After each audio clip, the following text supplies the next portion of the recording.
How far away are we from lowering internet costs? Very bora remains a threat. And legal fees inquiry report to be tabled in February Parliament meets. This is National EMTV News with Helen Sayer. Good evening and thank you for joining us. This is Saturday's news. To a story on mobile and internet rates first. In 2007, when Digicel entered the PNG market, Papua New Guineans realized how much in unnecessary charges they had been paying for mobile and internet services. Until 2007, the mobile phone monopoly was run by a government subsidiary, B Mobile Communications, and it forced customers to pay 125 kina for a mobile startup kit which contained a SIM card and 100 kina in phone credits. Digicel slashed costs and flooded the market with up to 1 million handsets, selling at 30 kina apiece with free SIM cards. Now the government is looking at slashing costs even further. Scott Wide looks at the backstory behind the road to lower costs. Over the last 15 years, the implementation of government legislation and regulations have drastically improved the digital landscape of Papua New Guinea. In 2017, research conducted by the Royal Melbourne Institute of Technology puts the figure of internet users in PNG at 960,000. There are more than 3 million mobile subscribers, which means at least 4 out of every 10 people own a mobile phone. Despite the 15 years of legislative and regulatory reforms and general improvements, the country still lags behind on ICT infrastructure and the cost of services. And a lot of ISPs in PNG right now are using satellite. And satellite, as you know, are expensive because also one satellite beam has only limited capacity also on it.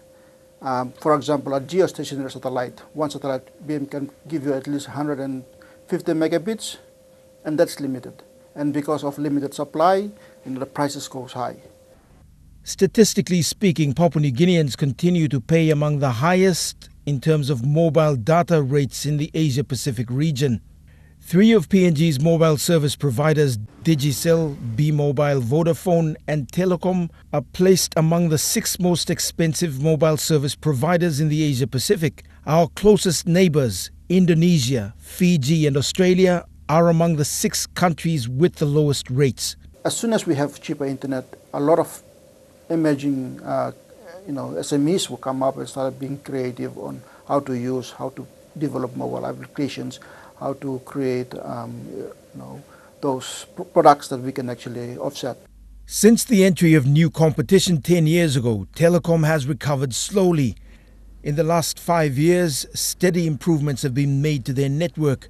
Telecom's acting chief executive, Xavier Victor, said they'd like to see the cost reductions passed on to the customer as the company improves efficiency. At this point in time, I cannot give you an indication when that will happen, but it's only natural that where we save, in our operational cost and where we, achieve efficiencies in our business, naturally we should be able to pass that on to our customers. What we have tried to do over the last few years is to try and merge all our different telecommunication entities into a single entity that is going to compete fairly with the private sector monopoly that is now operating in the country. 10 years on, Papua New Guinea is on the brink of another important phase of development as PNG begins to host the first lot of APEC meetings. The government is also juggling ongoing improvements in the ICT and telecommunications sector. The government's budget policy for 2018 highlights that a new high-speed internet cable will be laid from Sydney to Port Moresby. It will take at least 24 months to complete, and once in full operation, it will take care of Papua New Guinea's ballooning ICT needs over the next 25 years. Better ICT infrastructure means greater opportunities for banking, e-commerce and SME growth. What could become an obstacle to growth is the unfriendly tax environment in the country. Scott Wide, National EMTV News, Lae. Samuel Rafana, the executive officer of the Sirigini Coffee producers in Eastern Highlands Province says the coffee berry bora or CBB is a threat to coffee business in the province. Coffee berry bora is an insect pest destroying coffee production in the country. And for the coffee industry to flourish, CBB should be eradicated. Sirigine Coffee Producers is a company owned by an Eastern Islander. They buy coffee beans from coffee farmers in the districts and bring them back for drying and milling.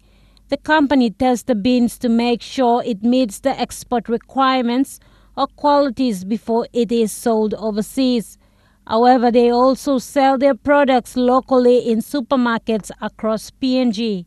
Final product belum salim lelei mostly na Goroka. All the other centers in go yet. Mostly lo Vision City, RH Gordons, Jaymat, na Chinechmin. Lo lei mi salim lo food mat, na lo here lo Goroka, Senda Hypermat, Bintago mi salim. But Rafana says coffee business in Eastern Highlands is also facing many challenges. He believes the coffee berry bora or CBB is also a threat to coffee farmers and the industry itself in Eastern Highlands Province. The poor state of the road is also another challenge for coffee buyers to go into the districts and buy straight from farmers. I'm like, I don't want to hear it again the second time. Because like, I'm a coffee industry. Like if get worse, there will be no CIC, there will be no coffee industry in Papua New Guinea. So, he says farmers' livelihood depend on the sale of coffee. Like people out there, they want, store goods and soap, rice or tin fish or salt or whatever. Maybe let's say Karim Lolgo. All trade stores out there, and these people, they buy coffee and keep it there, waiting for us to go and bring their coffee in. Some of the time, the coffee stays there for like longer, and the coffees are aged, and then the taste bagrab and all this like that. But it's all up to the government to fix the road. That's it. Rafana says it is the responsibility of the national government to fix the road as well as eradicating CBB in the country. He believes this approach may be the only way to save coffee industry in the country. Martha Louise, National EMTV News, Goroka.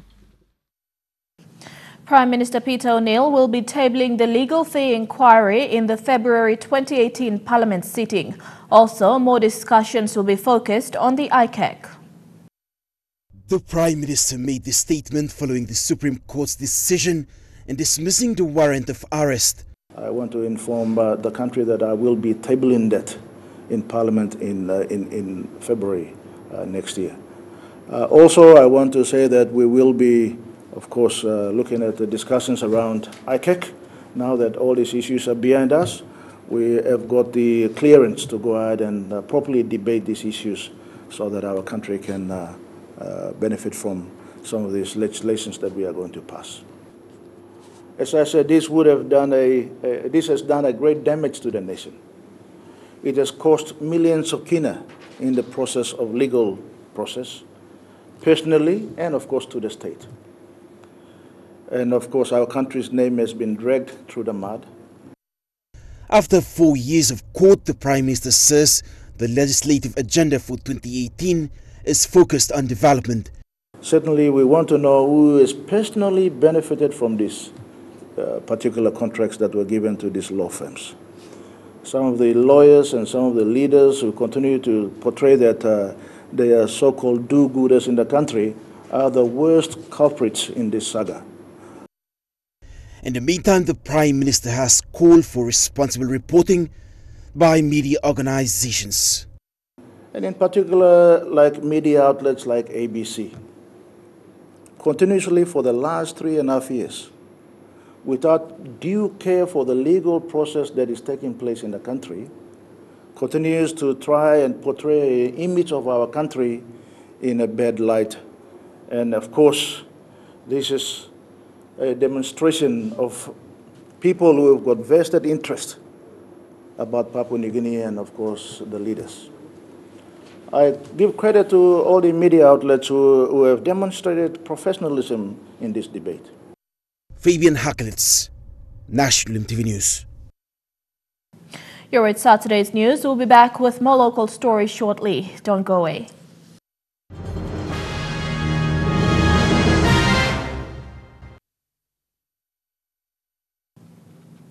Welcome back. Family planning organization Marie Stopes, in partnership with the National Health Department, concluded training for medical doctors at the Mutsing station in Markham, Rugby Province.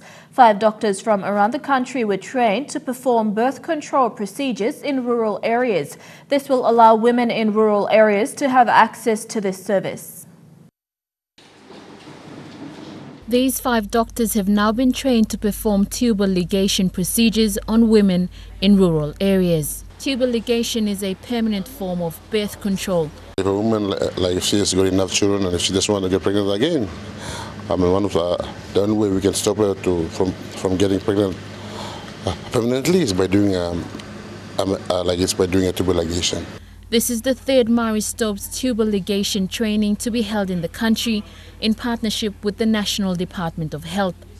The procedure is currently only done in larger hospitals in the country, making it difficult for women in rural areas to access this service. So this technique is known as outpatient tubal ligation. So this basically so that we don't let the mothers go to the hospital to get access to tubal ligation. They can have the tubal ligation at the health center or the aid post. Obstetric and gynecology specialist at Engao, Dr. Kamo Dumo, says an average of 25 babies are delivered at the hospital every month. Out of this, at least maybe say some good number who plan to have family completion, we do them in the hospital settings. She says TL training for the rural setting will decrease the workload in larger hospitals. It's good that they go back to where they're comfortable, and so we bring that service right to them. Lucy Kopana, National EMTV News, Leh. The National Health Minister says the government of Papua New Guinea has not forgotten the National AIDS Council Secretariat, and they will continue to provide funding support to address the HIV and AIDS epidemic in the country. Sir Pukatemu, the National Health Minister, was responding to questions if HIV and AIDS through the National AIDS Council Secretariat remained a government priority. No, it's not forgotten now. I met with the chairman and the team. We've made it smaller. As you remember, National AIDS Council, we formed it while I was Secretary for Health. The minister's response comes amidst sparking concerns on the National AIDS Council Secretariat being adequately funded by the national government, seeing no prominence given to the HIV and AIDS status in the country. A concern voiced by the Papua New Guinea Christian Leaders Alliance on HIV and AIDS Secretariat meeting in Port Moresby recently. Yes, we have been affected by the lack of government support. And PNCLA is one of our umbrella bodies to implement. We used to fund them by giving them 50,000 from our budget. So all our implementing agency umbrellas have also been affected by the lack of government support. Trade-off here. See, everything is all kind of put under Department of Health. And Department of Health had many other programs to look after. And one of those programs is this HIV and AIDS. But if HIV and AIDS is seen and seen as an important issue for us and to continue to work on it and to really put funding into it, I think we will have updated information and people are working to be able to address this effectively. Under the new health reform, all functions will be shifted from the Provincial AIDS Committee to the Provincial Health Authority to improve line of reporting. And we moved to provincial AIDS committees. But now that we, under the big health reform, is provincial health authorities. So we are now moving everybody to the provincial health authority, the board and the CEO of the provincial health authority. At the moment, 11 provinces have got the authorities, 11 to go. The National Health Minister has instructed the Health Department for the creation of all provincial health authorities by June 2018. Where hospitals and rural health come under one board, one management. So doctors from the hospital are scheduled to go and visit health centers in the provinces in a timely manner. So we are sharing and complementing the skills, not only in the provincial center, but out in the rural setting. Fabian Hakelitz, National EMTV News. The body of a police officer who died while attempting to cross a flooded river during early this week has been brought to the Lay Funeral Home. Sergeant Willie Marita was attending to reports of an armed robbery along the Lay-Medang Highway when his vehicle was washed away by the flooded Tubal River. His body was found days later with the mangled Land Cruiser. Another officer is still missing. Members of the Royal Papua New Guinea Constabulary from Lay and Medang gathered at the helipad at the Crossroads Hotel at midday. The helicopter carrying the body of the late Sergeant Willie Marita arrived at 1 p.m. His son and daughters travelled from Medang by road to receive the body of their father. Sergeant Marita died while on duty. He was on his way to attend to reports of an armed hold-up along the Usino stretch of the Lay-Medang Highway. He and Constable Clement Villa were swept away when they tried to cross the Tubal River. Sergeant Marita's body was later recovered along with the mangled vehicle. Daughter Wendy spoke briefly. She said her dad was a hard-working cop, even as he managed an ongoing heart problem. He's a sick man, but he'll always give his time to the community, even when he's asleep. And when a call comes in, he'll always get up from his bed and he'll always go. His son Stephen, also a cop, said his dad was a good officer and it's going to be tough going back.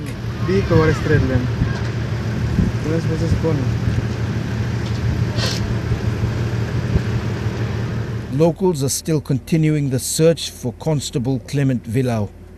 Scott Waide, National EMTV News, Lay. The police modernization program will come under scrutiny because some questions need to be answered. And for this reason, the Prime Minister Peter O'Neill says they have cut the budget of this program.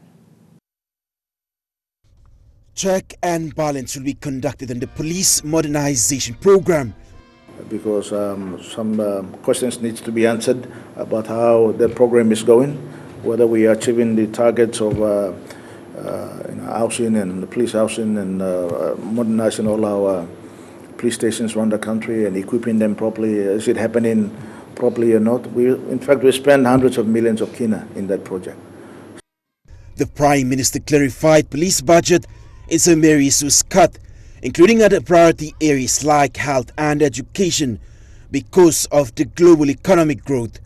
But you know that through both district and provincial service improvement programs, we have the guidelines which stress very clearly that the law and order has got, I think, up to 20% of the allocations.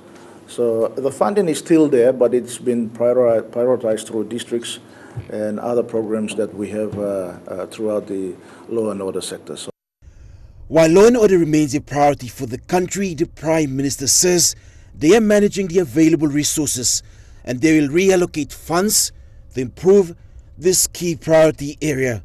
The year goes, and as I said, that when we framed the budget, our assumption on commodity prices were very low.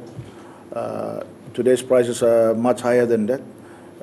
In fact, example in oil is about $63 today per barrel, and we assumed in our budget the projections at 51.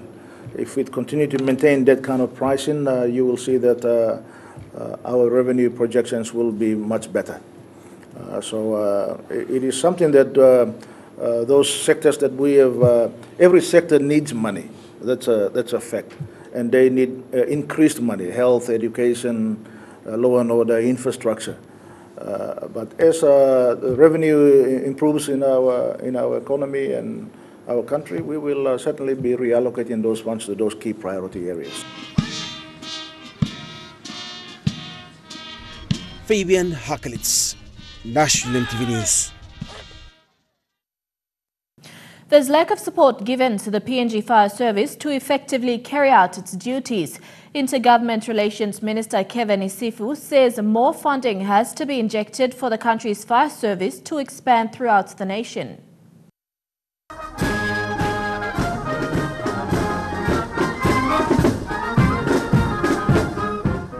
Minister Isufu was officiating in yesterday's 50 years commemoration of the PNG Fire Service. As the minister responsible for the PNG Fire Station and PNG Fire Service, I'm proud to say this momentous occasion and would like to see that PNG Fire Service reformed into a modern fire service and expand its services to other parts of the country where there is no fire presence at the moment.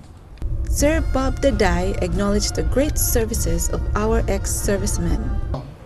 We would like to publicly acknowledge the great services of our ex-servicemen and their dedication to God, Queen, and the country. We are fortunate to celebrate with some of our living and ex-servicemen. The government of Papua New Guinea should look more into fire services in terms of their fire equipments and any other things that we can improve on fire in Papua New Guinea. Generally, I feel that many times on reports and other media, we see that fire services can do much. And I personally feel that the government should look more into fire services and then allocate more funding, and then maybe all the centers in Papua New Guinea should have a good fire service department to look after their properties and other things. I think I have told that.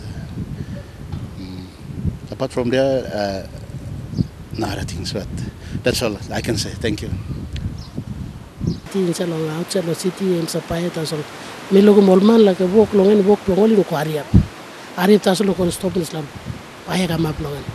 stop long we had, only see it now. The house pie and bend down, finish bend, all go, all make something no nap now.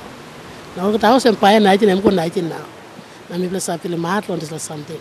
Now Capman must look savvy. This la work and big plus something. I'm not really work down so long, look savvy and the work. Meanwhile, tributes were also paid to the former fire officers who have dedicated their lives in serving the state. Most importantly, it's my pleasure to take this time to pay tribute and acknowledge the presence of the PNG Fire Service current serving members, with the acting Chief Fire Officer Mr. Bill Rue, as well as the former fire chiefs and officers who have dedicated their lives to serving the people of this country and Papua New Guinea. Lillian Kinea, National EMTV News. National EMTV News will be back with more after the break. Stay tuned.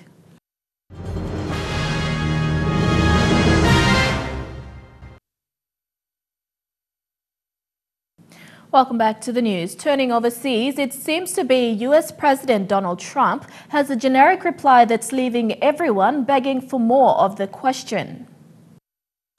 It sure makes predictions about passing the tax bill, less taxing. I think we're doing very well on the tax. We'll see what happens. And you can't help but pardon the president for relying on it. I don't want to talk about pardons for Michael Flynn yet. We'll see what happens. When in doubt, we'll see what happens, and we'll see what happens. So we'll see what happens. It is the president's favorite answer, deployed at the UN. As far as North Korea is concerned, I think most of you know how I feel. We'll see what happens. That was in September. 3 months later, we're still seeing. And we're going to see what happens with North Korea. From hurricanes. We'll see what happens. To health care. We'll see what happens. No particular rush. It's perfect to fill time when the president's in no particular rush to answer. Or maybe he wants to build suspense. Yeah, I mean, something could happen with respect to the Paris Accord. We'll see what happens. As one critic tweeted, it's like he thinks every question is a chance for a teaser heading into a commercial break. The phrase is so beloved by the president that he's used it 3 times in a mere 5-second answer. Again, on the subject of North Korea. We'll see what happens. We'll see what happens. Certainly that's not a first choice, but we will see what happens. Now, in a few cases, we've actually seen what happened. We'll see what happens with Mr. Bannon. 3 days later, Mr. Bannon went bye-bye. As for then FBI Director James Comey, I have confidence in him. We'll see what happens. Comey was fired less than a month later. So when the president mentions seeing what happens, I'm very disappointed with the Attorney General, but we will see what happens. beware, your job could be eclipsed, or if you're lucky, you could get pardoned. More protests have continued over the U.S. decision to recognize Jerusalem as Israel's capital.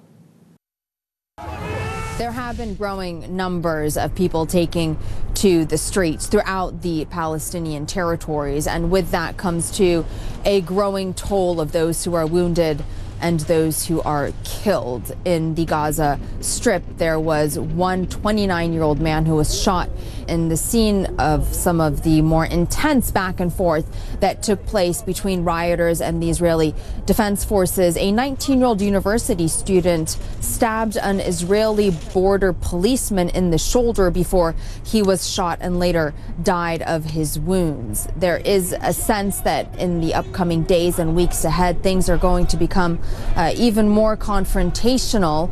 And there is also a very intense conversation that is happening between the Palestinian leadership, Palestinian President Mahmoud Abbas, various different regional leaders, as they try to figure out the best way forward and how to capitalize on this momentum that they believe they have, not necessarily talking about momentum in the streets, but momentum on a global level. Remember, just a few days ago, the Organization of Islamic Cooperation met in Istanbul in an extraordinary summit where they then signed a declaration that they would be recognizing East Jerusalem as the capital of the state of Palestine, urging other leaders to do so as well. Turkey's President Recep Tayyip Erdogan saying that they had already begun an initiative at the United Nations to try to nullify America's declaration that Jerusalem is the capital of Israel. They are also going to the United Nations to look for alternatives, other nations that could step in and take on that very, very challenging role of trying to mediate talks between the Israelis and the Palestinians. There is an underlying sense here of uncertainty. There is, of course, the growing concern of more violence. Trukai Sports is next. Stay tuned for details.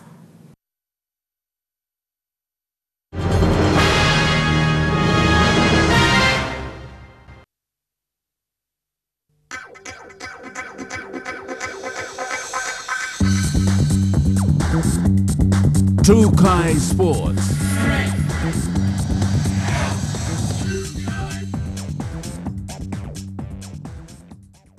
Welcome to Trukai Sports. The Maratha Off-Season Rugby League has taken a challenge this season to include a volleyball competition for women and girls to be played concurrently.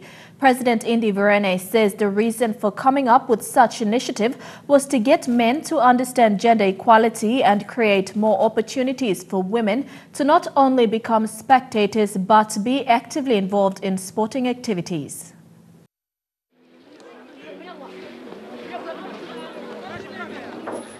With 6 more rounds before the famous Maratha Off-Season Rugby League competition ends, officials on the ground say that from the 16 participating teams, they are comprised of young rugby league enthusiasts. Bernes says with so much great talent showcased, the young guns are to look out for in the future. He says another event the administrative team is preparing for next week is the Governors' Cup Challenge. Maratha League has already identified its players and will form 2 teams, Maratha Bullets and Maratha Swans, when the game kicks off on Friday. Meanwhile, the Off-Season League, to promote gender equality, is running a volleyball competition to attract women and girls to participate in sports. Yes, this plan, as you can see, Namal Mary will participate in this competition.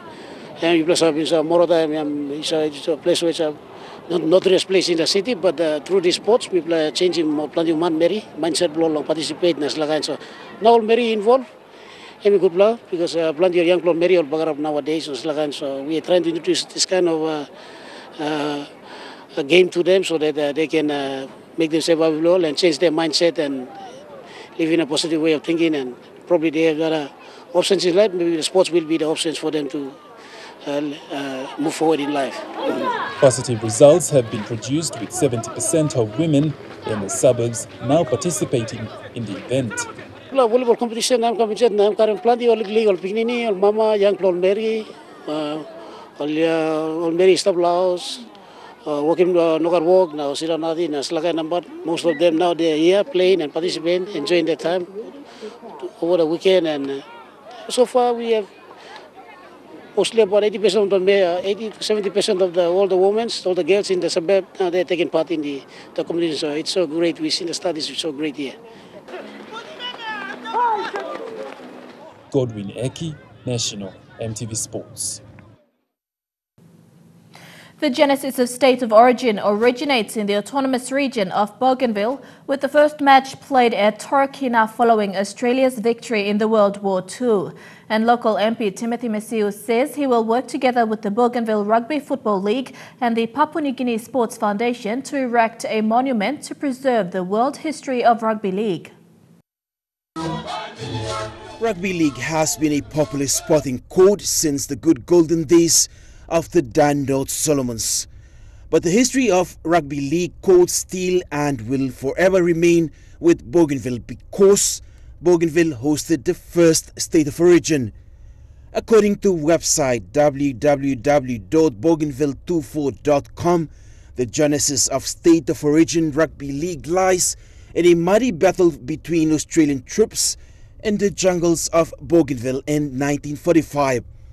After World War II ended in 1945, some great Australian soldiers who served in Bougainville participated in a game of rugby league between Queensland and New South Wales in Torquay, just days before the soldiers' wartime deployment in Bougainville ended. It comes as no shock to learn Queensland won both matches and as a result took possession of a trophy made from a cartridge from a 120mm dual-purpose gun used extensively by the Japanese Navy.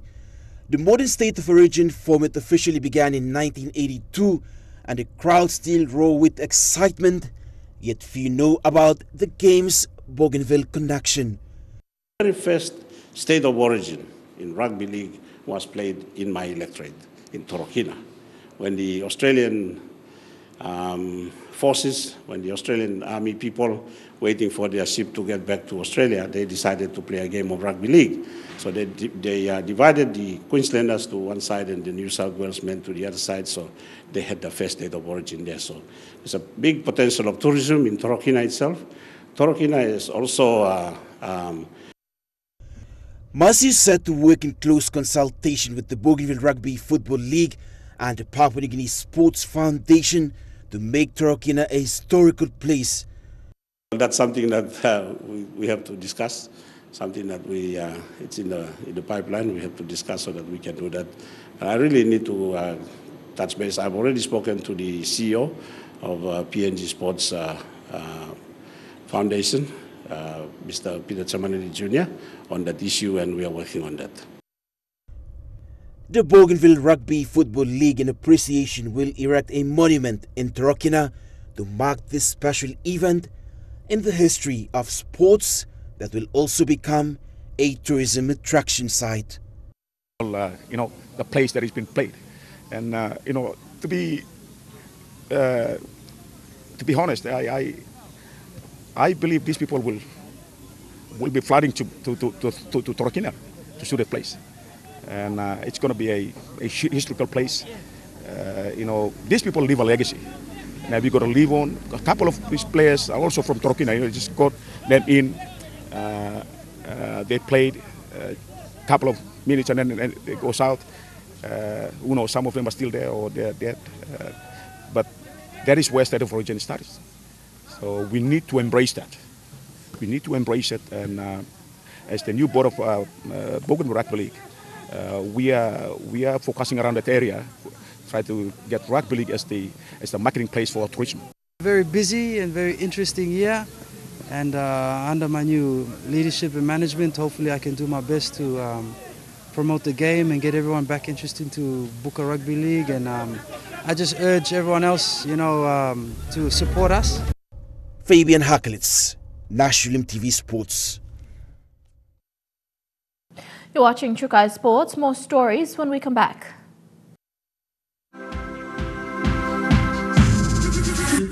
Chukai Sports. Welcome back to Chukai Sports. To sum up Team PNG's performance at the Pacific Mini-Games in Vanuatu, beach volleyball duo Moha Mea and Richard Kilarupa took out one last gold late yesterday against Samoa.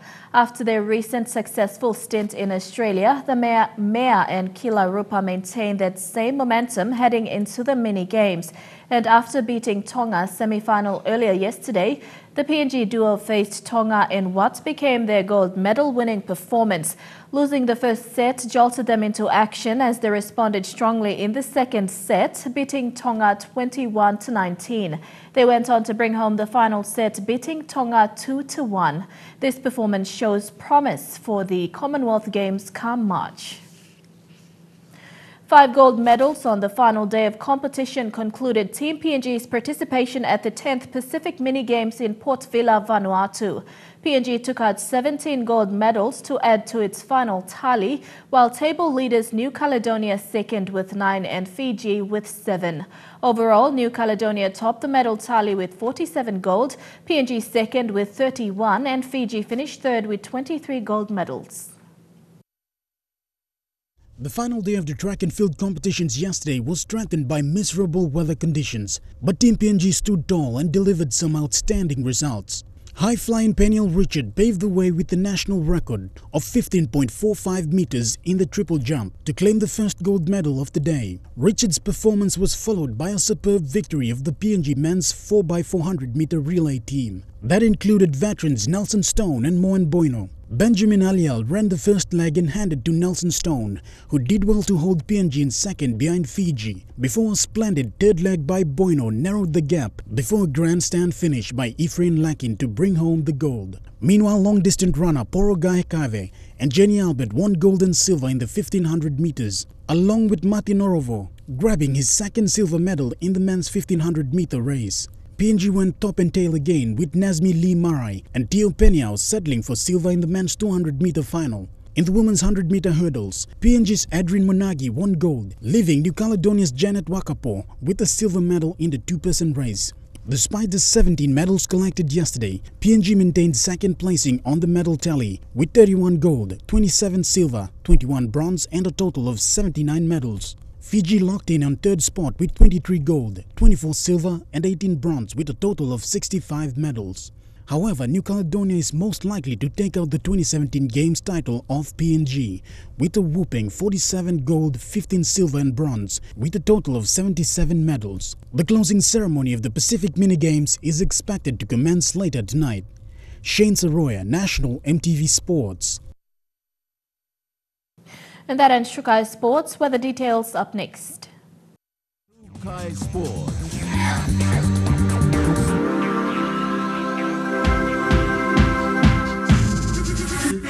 Chukai Sports.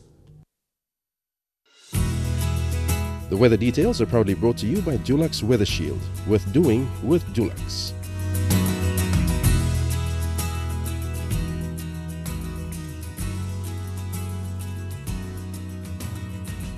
Your weather forecast for tonight and tomorrow in the southern region: mostly fine and partly cloudy in Port Moresby, mostly fine in Daru, brief showers in Kerma, rain drizzle in Alotau and a few showers in Popondita. In the Momase region, brief showers in Lae and Medang and drizzles in Wewak and Vanimo. In the New Guinea Islands region, squally rain showers and thunderstorms in Lorengau and Kavieng, and rain showers and brief thunderstorms in Kokopo, Rabaul, Kimbe and Buka. And in the Highlands region, evening rain showers, then morning fog in all centres. Forecast for small ships for the next 24 hours. There is a strong wind warning current for all coastal waters of Manus and its western group of islands and northern coast of New Ireland. Waters of southern PNG Indonesian border through Torres Strait and Daru to Kiwai Island to Kerma, to Yule Island to Hood Point, to Samarai Island with waters of eastern and western Milne Bay Islands, and with waters of Samarai Island to Cape Vogel to Finschhafen, seas of 0.5 to 1.5 meters. Waters of Finschhafen to Vitia Strait, Dampier Strait to Siasi Islands, to Long Island, and waters of New Britain to Bougainville, seas of 0.5 to 1 meter. Waters north of Long Island to Medang, to Bogia, to Wewak, to Aitape, to Vanimo, and northern PNG Indonesian border, seas of 0.5 to 1.5 meters.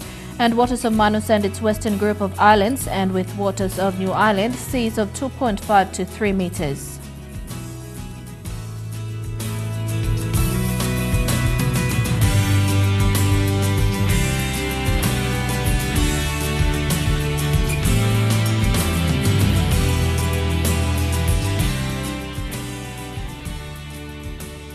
Ocean forecast for PNG areas for tonight and tomorrow. In the Coral Sea, seas light to moderate with southeast to southwest winds at 10 to 20 knots. In the Solomon Sea, seas light with southwest to northwest winds at 10 to 20 knots. In the Bismarck Sea, seas rough with northwest to westerly winds at 25 to 34 knots. And in the Pacific Ocean, seas light to moderate with southwest winds at 10 to 20 knots.